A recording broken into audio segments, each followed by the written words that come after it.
Nice night for it. Yeah. See what we can bring back for you. And I'll put yourself out on my account. Quiet shift, I'm not complaining. Bit early to give up on the nutters, isn't it, Bob?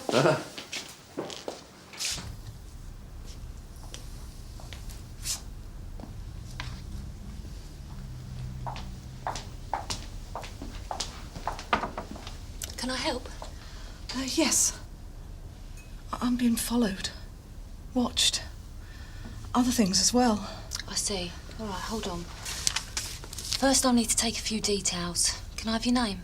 Mrs. Mackey. Karen. And you're with Mrs. Mackey, are you? Toby's my son.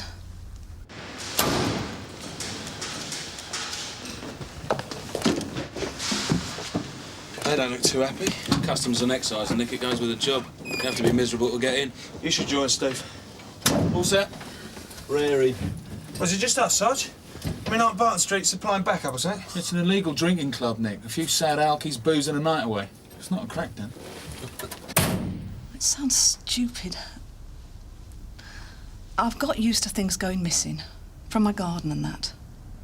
But tonight I went out last thing to the dustbin. Go on. He'd been in it. Gone through everything. Then tidied it. He's been interfering with your rubbish. Oh, this is silly. I shouldn't have come. No, bear with me. It's all right. I'll just see if I... Kath, have you got a minute? Sure. Mrs. Mackey. I'm afraid, Inspector, I've got you down here unnecessarily. How is he? Pretty well as you'd expect from someone who's been thrown from a bike. Esophageal tear, maxillofacial damage. But he regained consciousness. An hour ago. He was very lucid, most insistent about making a statement. He's just asleep now, though, not in a coma or anything. That's right. I'd prefer to let him get his rest. Well, of course, a statement can wait. We haven't been able to keep her away these last 2 days. Jill's taken it all very badly. Where's Brighton? Well, she was driving the car that hit him. I can't keep carrying on as if nothing's happening. No, well, don't worry. We'll just get a statement from you, eh? A few facts. Facts? There aren't any. In your statement, Miss Brighton, you said that the motorbike had jumped a red light, that there was no way you could have avoided the collision. I know, and that's right. But when he came round, he was saying that it was my fault. So it'll come down to who you believe, won't it? Him or me. If it goes to court. I don't want it to get that far. Well, the accident was bad enough, but people whispering, looking at you like maybe it was you who was to blame. I wasn't even first off at the lights. There was a Skoda sat in front. I remember thinking of all them jokes you hear about him. Go on. Lights changed to green. Skoda crossed first. I was half a second behind him, and wham, the bike hit me side on. The biker, he just went right over my roof. He's conscious now. Oh, that's something. I stopped. So did the Skoda. I shouted to the bloke in it to get an ambulance. I saw him staring. He must have heard me. But then he just drove off. Left me to deal with it all. Miss Brighton, we are looking for the car. If we can find the driver who witnessed the accident, hopefully he can verify your story.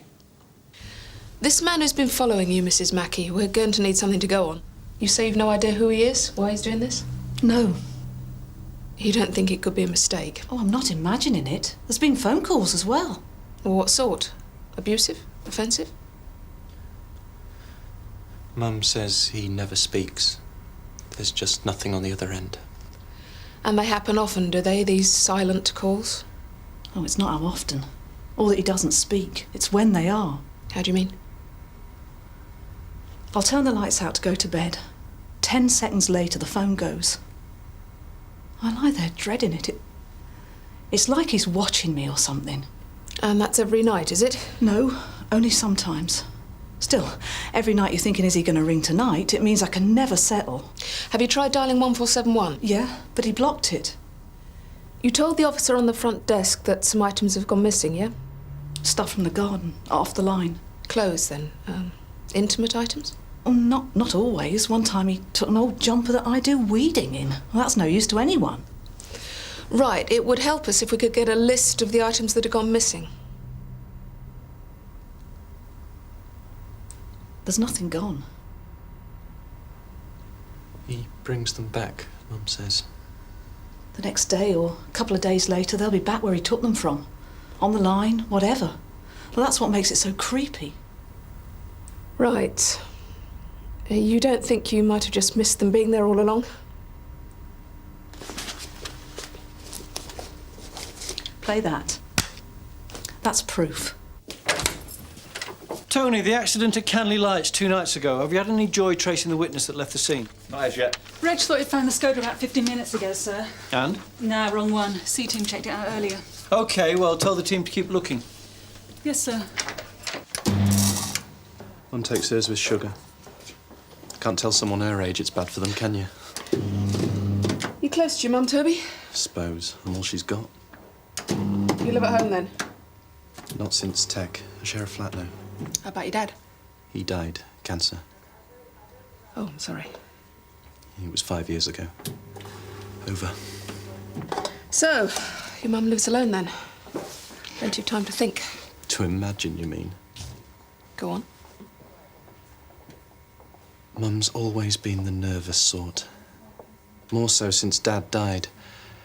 When I was living there, mates popping in all the time. It weren't so bad. Having people round her made her feel safe. What your mum's told me, Toby. Do you believe her? I don't know. Showing suspect exhibit DK1. Carl, when we approached you on Stamer Street, you were inserting this into the recess between the near side window and the door of the car. That's correct, isn't it? Yeah, suppose. You admit it, Carl? If you like. You were attempting to force entry into the vehicle. Force is maybe going a bit strong, but yeah, I tried to get in. What were you aiming to steal? The car? No. The radio? Told you before. I weren't going to steal anything. Is anyone there?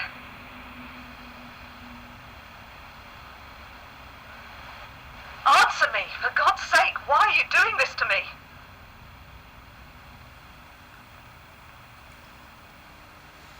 And he doesn't speak, yeah? There's nothing to show there's anyone there. You can hear him breathing, if you listen hard enough. No, not yet. There. Can you hear? What is it?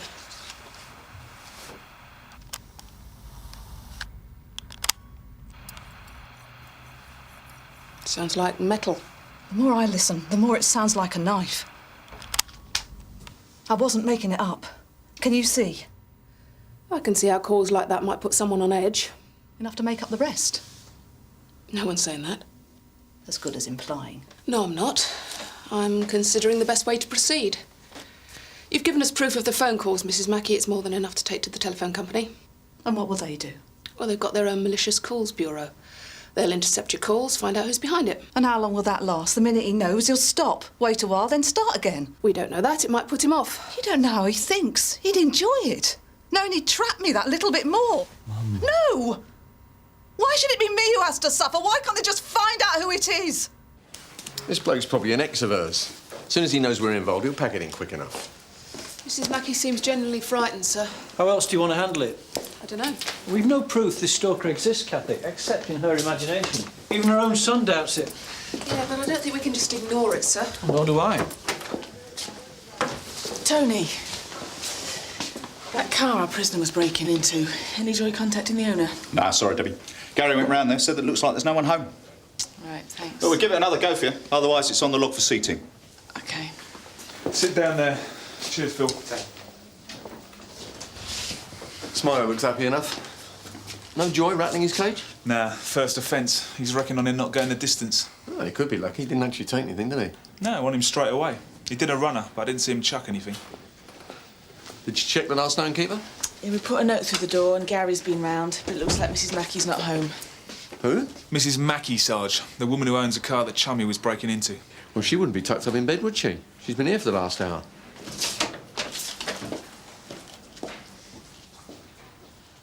We'll get in touch with the phone company.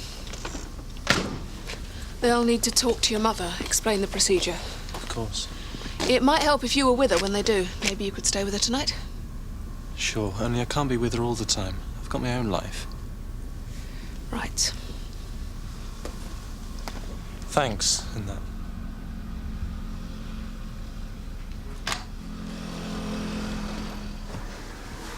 So what? Do you reckon she is being stalked?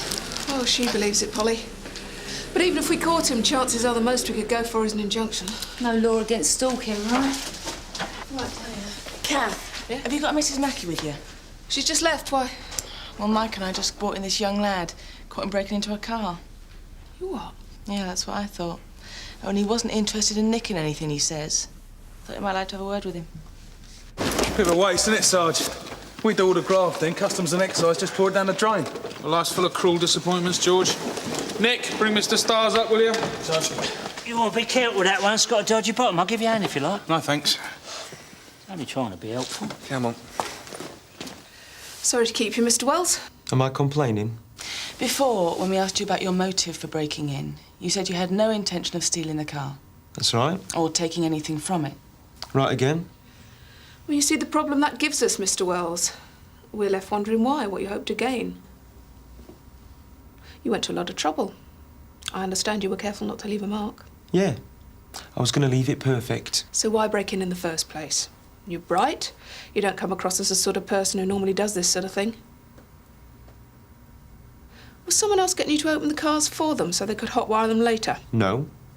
Told you I was going to leave it perfect. You told us you had no intention of taking anything. Are you working as part of some gang? I'm not working for anyone. No one's running me. Well, see it from our point of view, Carl. I mean, what else are we supposed to believe, given what you've said? You go in a room, you don't have to take something out. Maybe you put something in it.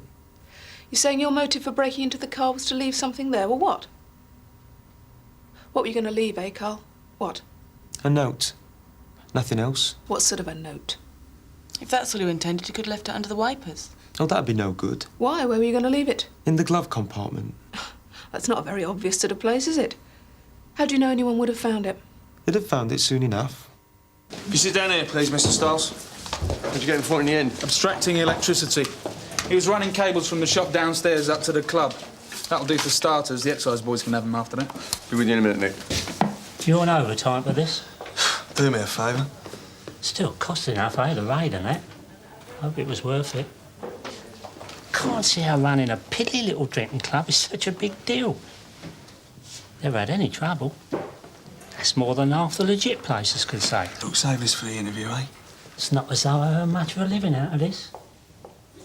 The only reason I keep it going's the company. The vehicle you were breaking into, did you know who it belonged to?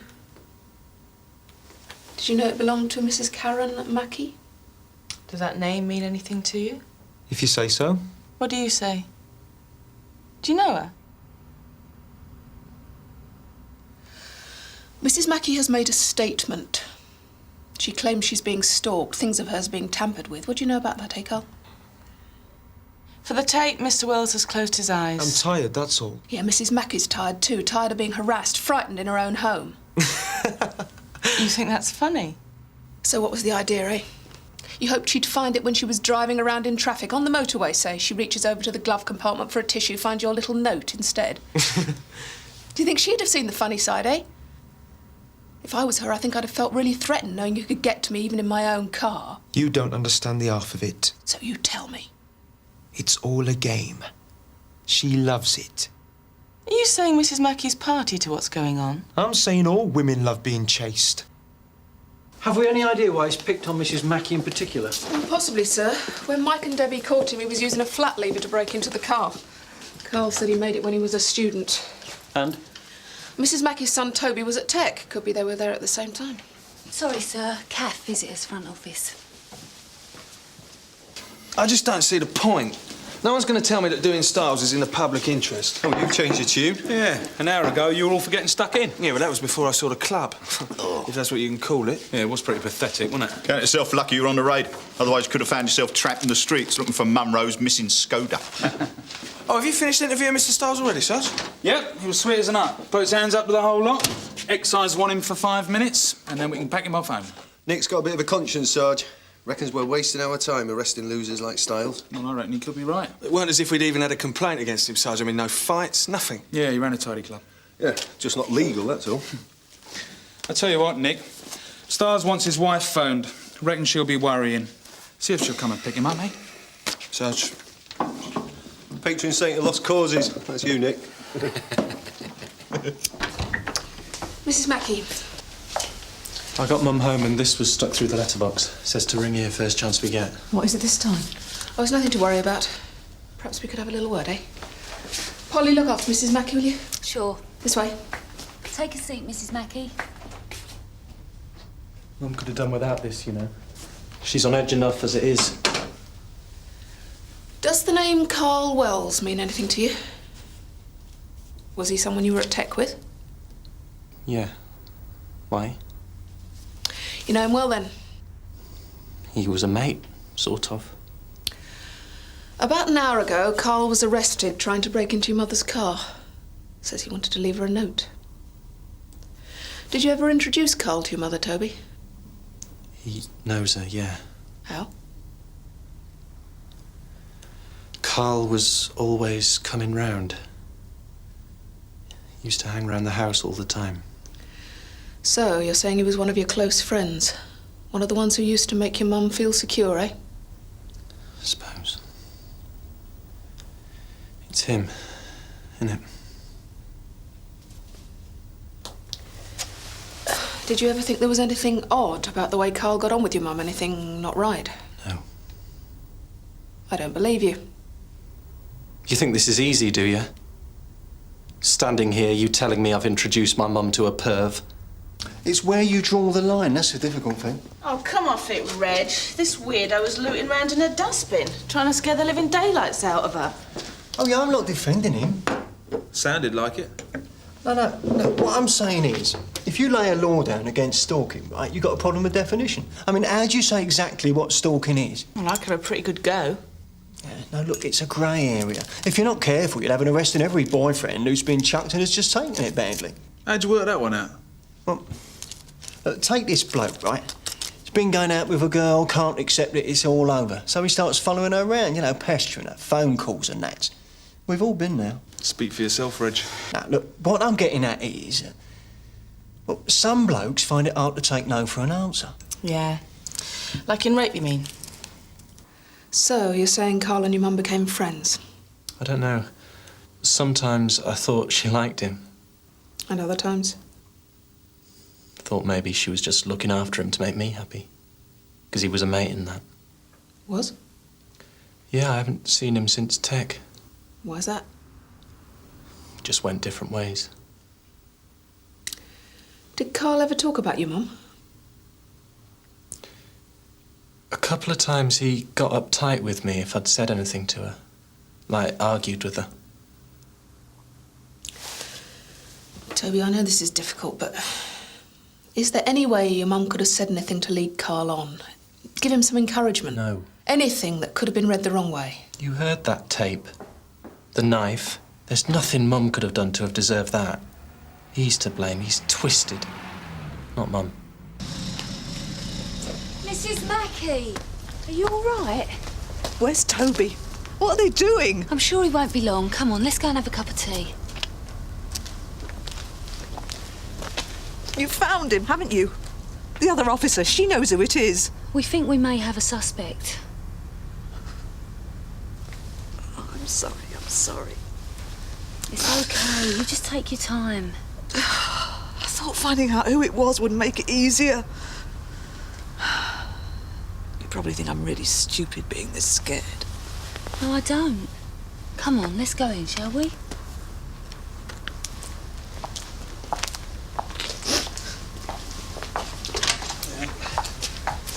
See you again. No hard feelings, son. Ain't your fault. Yeah. Let your wife do the driving, eh? Will do. Hey, hold up a second. Hold up. Is this your car? Yeah, it's my car. Well, it's gone beyond nuisance calls, sir. Wells is plaguing her. And do we know why? Well, he's a bit of a loner. Pitched his tent in Karen's house when he was studying with Toby. I don't think he'd like being asked to leave. Well, say we caution him. Is he likely to stop? He might just take it the wrong way. Karen was petrified enough before. Knowing who it is isn't going to make it any easier. I've put Stiles in the interview room, sir. Right. All right, Cathy, we'll consider handing it on to CID. If we can show Wells has inflicted serious mental damage on her, maybe they can go for more. Thank you, sir. But it's very much down to Mrs. Mackey. Either way, it's not going to be easy for her. No, sir. This has got nothing to do with my wife. Sunday night, I had the car. And you witnessed the accident. You saw a collision between a car and a motorbike and then drove off. Why? It weren't anything to do with me. None of it was my fault. Oh, and that makes it all right, does it? The biker was lying injured on the road and you just left him. The girl, the one in the car he went into, she had a nurse's uniform on. She knew what to do. Didn't you think she might need help? Look, I did nothing wrong. Nothing says I had to stop. That's right. You're under no legal obligation. Mr. Stiles, the nurse involved, has gone through hell since then. And not knowing whether she could have avoided the accident, frightened a court wouldn't believe her. Weren't her fault.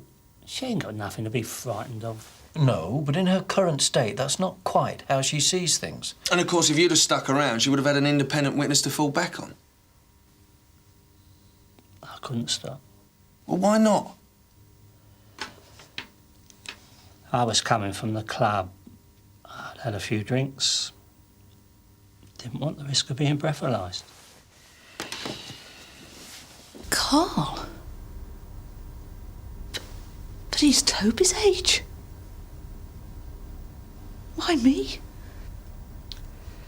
You answered that yourself. In his head, he's playing some sort of game. He even seems to think you're enjoying it. What?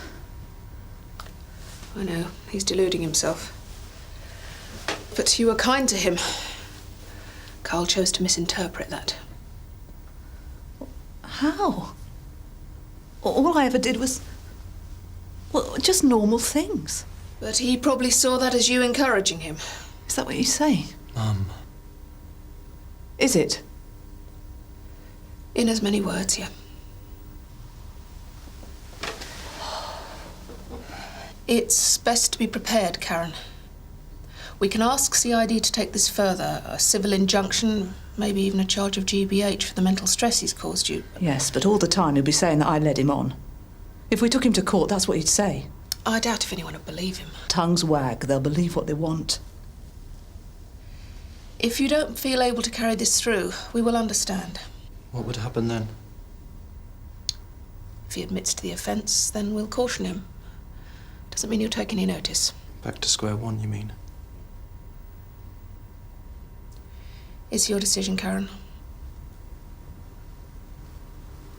Mr. Wells, Inspector Monroe, we're investigating a complaint of grievous bodily harm on a Mrs. Karen Mackie. We'll need to ask you some questions. You might like to think about having a solicitor present.